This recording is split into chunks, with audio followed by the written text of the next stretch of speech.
Today we will learn plane table surveying.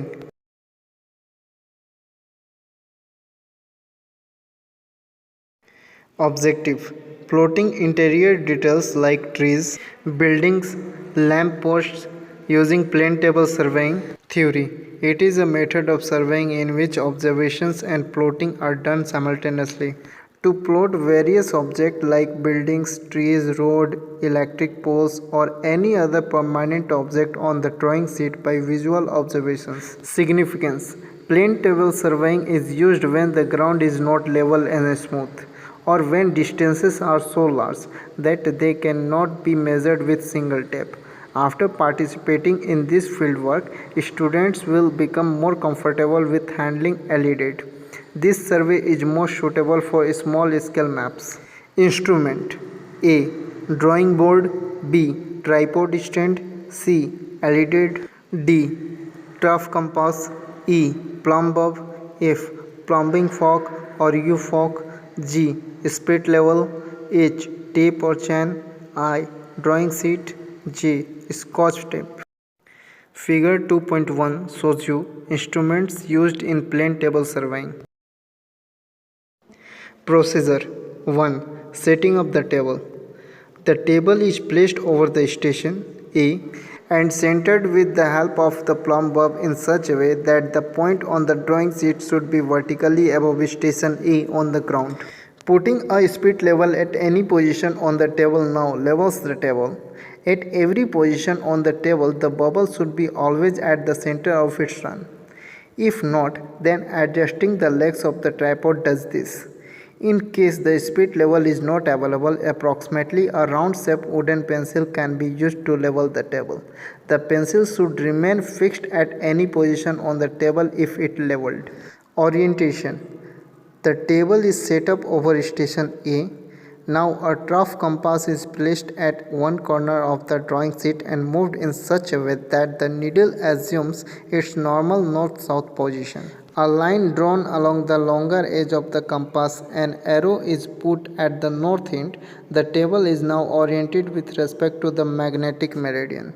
When the table is placed over any other station, the trough compass is placed with its longer edge in coincides with the previously drawn north-south line. The table is now rotated until the needle assumes its normal north-south direction. Then the screw clamps the table. Now the table is oriented over that station. Since the magnetic needle is subjected to the influence of local attraction, it is not a very accurate method. Practical points for consideration. 1. Leveling the table. Approximately leveling is done by adjusting the legs of the tripod. The table is kept a few centimeters lower than the observer's elbow when standing in a comfortable position for convenience in drafting, and in order to press down the table on the stand, which might disturb its level. The table is first placed in such a way that it is approximately oriented and centered. The leveling is then completed either by split level in two perpendicular positions, by adjusting the leveling screws if available, or with the ball and socket joint of the tripod, if any. 2. Orienting the table. This involves positioning the table in such a manner that all lines are parallel to the corresponding lines on the ground. That is, lines on the paper and lines on the ground are on the same vertical plane. This is essential when there is more than one station, else wrong positions of the stations will be obtained. The table may be oriented by 1. Compass, 2. Backsighting, or 3. Rejection. 3. Centering the table. This involves setting the point on the paper vertically above the corresponding ground station using plumb fork. If the plotted point representing the ground station lies on the vertical axis of the plane table, its position does not change when the table is turned about the axis during the orienting operation, otherwise it gets shifted. In other words, the operation of orienting and centering are interrelated. If perfect centering is called for, repeated orienting and centering may be required. Methods of plane tabling: A. Radiation. B. Intersection. C. Traversing. D. Resection. Errors in plane tabling.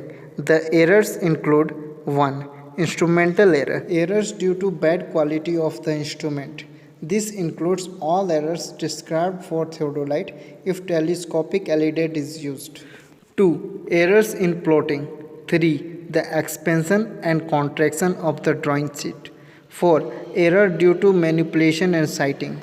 Uses of plain tabling. 1. To conduct complete surveys for topographical work and for explanatory and reconnaissance surveys. 2. To pick up details after control points have been fixed by more precise surveys such as tachymetric or photogrammetric surveys. Intersection method. In this method, an object is located on the drawing sheet by the intersection of the rays or lines drawn from two stations. This is the sweetest method of locating an object which is inaccessible. In these methods, no linear measurement except the baseline is required. Figure 2.2 shows you intersection method. As shown in figure 2.2, the baseline connecting two points P and Q on the ground is measured. The line is selected in such a way that maximum number of objects in the fields is visible from both P and Q. The plane table is set over the station P, leveled, centered and oriented. From point P, on the drawing sheet rays of the object A, B, C, D are drawn by the LEDs. Now the table is placed over station Q and oriented with respect to QP. From this point, Q against rays of the same object are drawn with the LED. The position of the object A, B, C, D are obtained on the drawing sheet as small a, small b, small c and small d respectively when the rays from Q cut the corresponding rays from P. Advantages of plain tabling. 1. There is no possibility of omitting necessary measurements. 2. Surveyor can compare plotted work with actual features of the area. 3. Contour and irregular objects may be represented accurately. 4. It obviates most direct measurements in field. Measurement notes are seldom required and potential for booking mistakes is eliminated. 5. It is useful in magnetic areas where compasses might not yield accurate readings. 6. It is simple, cheap and does not require much skill to produce satisfactory map. 7. It is most suitable for small scale maps. Instruction. The final output drawing of the feature identified on site will be drawn on site. There will be one file from each group.